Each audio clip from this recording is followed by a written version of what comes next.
ఇటీవల జరిగిన గ్రామ పంచాయతీ ఎన్నికల్లో బీఆర్ఎస్ పార్టీ బలపరిచిన గెలిచిన సర్పంచులను, ఉప సర్పంచులను, వార్డు సభ్యులను హుస్నాబాద్ మాజీ ఎమ్మెల్యే ఒడితెల సతీష్ కుమార్ ఘనంగా సన్మానించారు.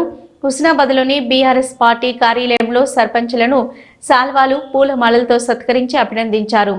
ఇక అక్కన్నపేట మండలంలోని జనగామ గ్రామ సర్పంచ్గా ఎన్నికైన బొడ్డు ఈశ్వర్, మంచినీళ్ల బండ నరెడ్ల కుమార్, సర్పంచ్గా ఎన్నికైన మోతుకులపల్లి ఎల్పుగొండ కొమరవ్వ రవీందర్, చాపగాని తండా భుక్య తిరుపతి నాయక్, కేశనాయక్ తండా లావుడియా, సులోచన దేవన్, కట్కూరి గ్రామ సర్పంచ్గా కొడముంజ బాలరాజు, సర్పంచ్గా కోహెడ మండలం గుండరెడ్డిపల్లి గ్రామ సర్పంచ్గా పిల్లి రవి, ఎలకతుర్తి మండలం చింతలపల్లి గ్రామ సర్పంచ్గా బొంకూరు రజిత, హుస్నాబాద్ మండలంలోని జిల్లెలగడ్డ సర్పంచ్ లావుడ్య స్వరూప, కాపూర్ నాయక్ తండా మాలోత్ మణి, కనకనాయక్, హుస్నాబాద్ మండలంలోని పందిళ్ల గ్రామ సర్పంచ్గా ఎన్నికైన తోడేటి రమేష్, సాగరం సర్పంచ్గా ఎన్నికైన విజ్ఞగిరి సంపత్, పొట్లపల్లి సర్పంచ్గా ఎన్నికైన రాచపల్లి శ్రీనివాసులకు, ఉప సర్పంచ్లకు మరియు వార్డు సభ్యులకు సతీష్ కుమార్ అభినందించి శుభాకాంక్షలు తెలియజేశారు.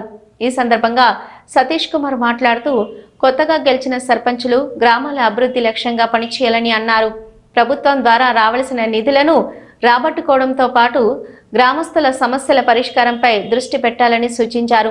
గ్రామ పంచాయతీ ఎన్నికల్లో కాంగ్రెస్ పార్టీ మంత్రులు, ఎమ్మెల్యేలు, నాయకులు అభ్యర్థులను బెదిరింపులకు గురి చేసే కాంగ్రెస్ పార్టీలోకి చేర్చుకుంటున్నారని ఆరోపించారు.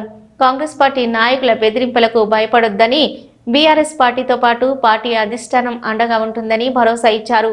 ఈ కార్యక్రమంలో టీఆర్ఎస్ పార్టీ మండల గ్రామస్థాయి నాయకులు, మాజీ ప్రజాప్రతినిధులు పాల్గొన్నారు.